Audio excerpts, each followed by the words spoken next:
वानगी आपल्या सर्वांचं ASK kitchen केव चॅनेलमध्ये मनापासून स्वागत आहे।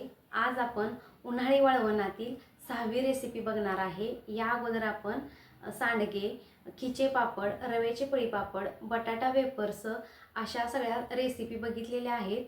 आज आपण पोह्याचे मिरगुंड कसे बनवायचे हे बघणार आहे। चला तर मग थोडासाही वेळ न घालवता पटकन रेसिपी सुरुवात करूया। पोह्याचे मिरगुंड बनवण्यासाठी 1 कप पोहे इथे मी घेतलेले आहेत। 1 चमचा मीठ, अर्धा चमचा पापडखार, 1 चमचा जिरे पावडर, 2 चमचे लाल तिखट, अर्धा चमचा हिंग पावडर इथे मी घेतलेले आहे। पोह्याचे मिरगुंड बनवण्यासाठी सुरुवातीला 1 कप घेतलेले पोहे थोडेसे कढईमध्ये परतून घ्यायचे आहेत। 5 मिनिटे परतून झाल्यानंतर पोहे एका कपड्यावरती थंड होण्यासाठी काढून घ्यायचे आहेत।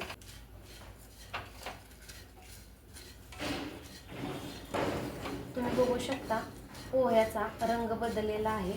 आपण आता हे पोहे कपड्यावरती थंड होण्यासाठी काढून घेऊया।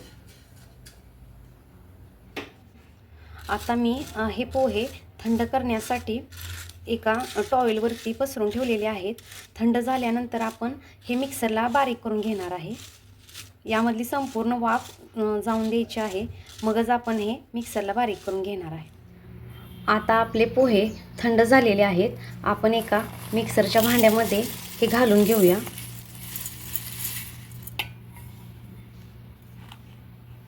आता आपण यामध्ये पापडखार, बारीक मीठ, जिरे पावडर, हिंग पावडर, लाल तिखट घालून घ्यायचं आहे आणि हे सर्व आपण मिक्सरला फिरवून घेणार आहे। आता आपण एका कढईमध्ये मिरगुंड बनवण्यासाठी 1.5 कप पाणी घालणार आहे।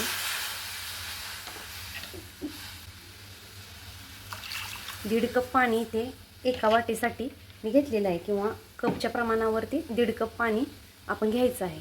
आपल्याला जे प्रमाण योग्य वाटेल ते, आपल्या घरामध्ये एखादी वाटी असेल त्या साईजची, तर आपण त्या पद्धतीने कप किंवा वाटीचा वापर करू शकतो। आपल्या पाण्याला तुम्ही बघू शकता आता उकळी आलेली आहे, किंवा आपलं पाणी आता कडक गरम झालेलं आहे। आता आपण यामध्ये हे पीठ आहे हे घालून घेणार आहे। आता हे पीठ चांगल्या पद्धतीने आपल्याला हलवून घ्यायचं आहे।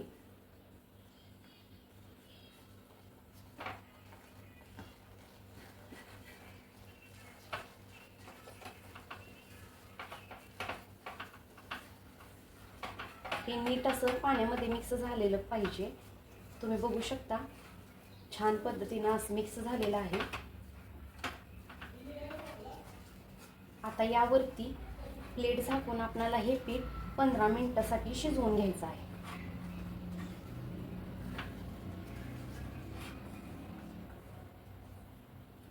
आता आपण एक प्लेट झाकून हे पीठ 15 मिनिटांसाठी शिजण्यासाठी ठेवूया।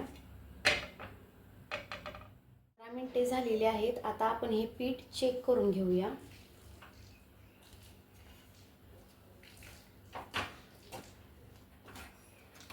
तुम्ही बघू शकता आपले पीठ छान पद्धतीने शिजलेलं आहे।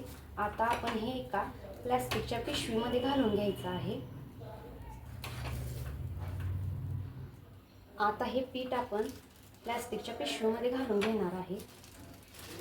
यामुळे काय होईल, आपणाला पीठ हे नीट मळून घेता येईल आणि हाताने मळताना आपणाला याचे खूप चटके बसतात। प्लास्टिकच्या पिशवीमध्ये किंवा एखाद्या कॉटनच्या कपड्यामध्ये जरी घातलं तर आपल्याला चांगल्या पद्धतीने हे मळून घेता येईल। तुम्ही बघू शकता अशा पद्धतीने प्लास्टिकच्या पिशवीमध्ये मी हे सर्व पीठ घालून मळत आहे। तुम्ही प्लास्टिकच्या पिशवीऐवजी कॉटनच्या कपड्याचा देखील वापर करू शकता। यामुळे काय होतं, आपल्या हाताला चटके बसत नाही। तुम्ही बघू शकता अशा पद्धतीने आपलं पीठ आता छान मळून झालेलं आहे। याला तेल किंवा पीठ लावण्याची अजिबात आवश्यकता नाही। आता आपण याचे गोळे बनवून हे लाटून घेऊया। आता याचे मी 4 गोळे बनवून घेणार आहे। गोळे बनवल्यामुळे आपणाला लाटून घेण्यासाठी ते सोयीचं होईल। तुम्ही बघू शकता अशा पद्धतीने मी 4 गोळे बनवून हे लाटून घेणार आहे.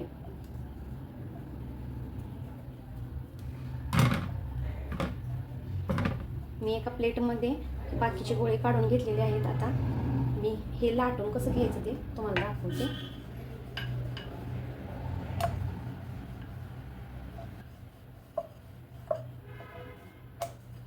याला तेल किंवा पीठ लावण्याची अजिबात आवश्यकता नाही आहे.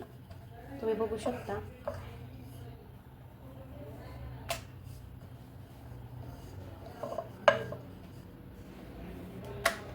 हे तेलामध्ये मिरगुंड किंवा पोह्याचे पापड चौपट फुलतात. तुम्ही मी सांगितल्या पद्धतीने रेसिपी नक्की करून बघा, तुम्हाला नक्की आवडेल. आणि स्नॅक्स म्हणून खाण्यासाठी देखील हे खूप छान असे आहेत.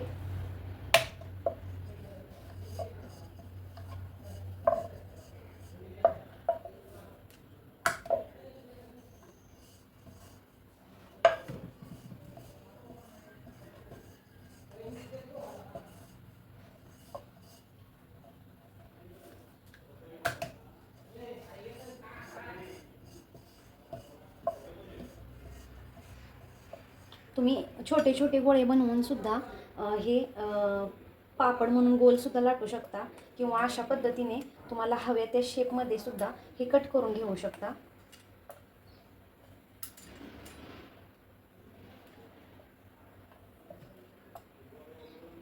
तुम्हाला कोणत्या शेपमध्ये हवे आहेत या पद्धतीने तुम्ही ते कट करून घेऊ शकता.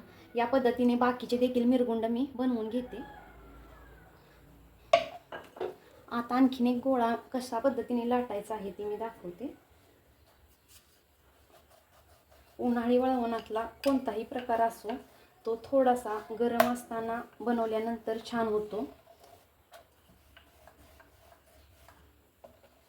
नाहीतर याच्या कडा ज्या आहेत त्या चिरडण्याची शक्यता असते.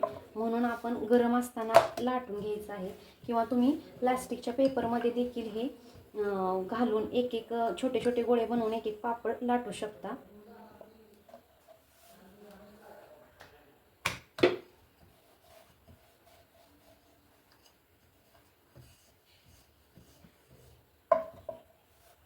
मी खिचे पापड बनवण्याची जी पद्धत दाखवली होती त्या पद्धतीने प्लास्टिक पेपरवरती एक एक गोळा आतमध्ये घालून देखील तुम्ही ते लाटू शकता.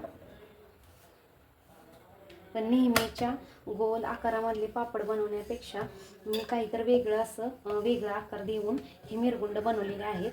तुम्हाला माझी पद्धत कशी वाटली ती मला कमेंट बॉक्समध्ये नक्की सांगा. आणि तुम्ही माझी रेसिपी कुठून बघताय हे देखील नक्की सांगा. म्हणजे मला तुम्ही माझी रेसिपी कुठल्या भागातून बघताय हे समजायला मदत होईल.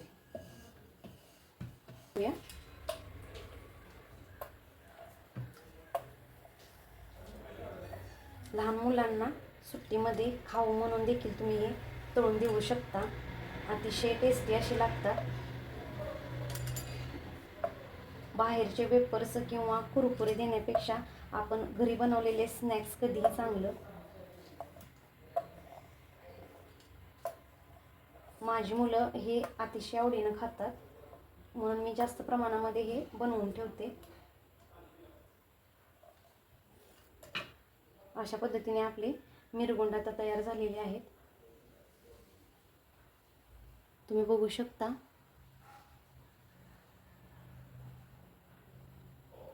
तेलामध्ये टाकल्यानंतर हे चौपट फुलतात.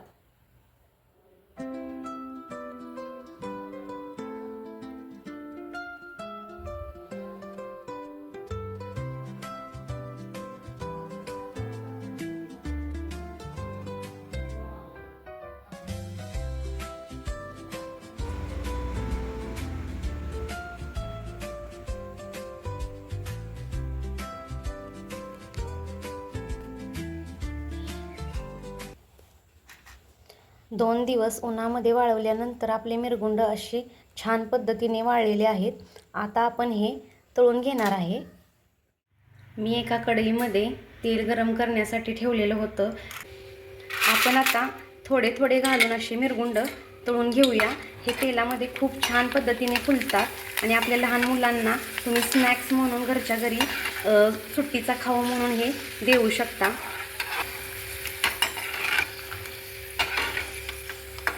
तुम्ही बघू शकता छान पद्धतीने आपली मिरगुंड फुललेली आहेत.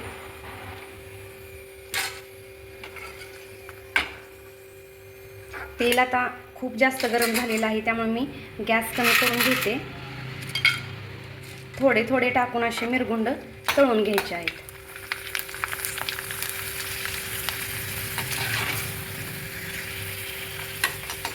आता मी सगळे मिरगुंड म्हणजे आपण जेवढे बनवले होते तेवढे मिरगुंड तळून घेते.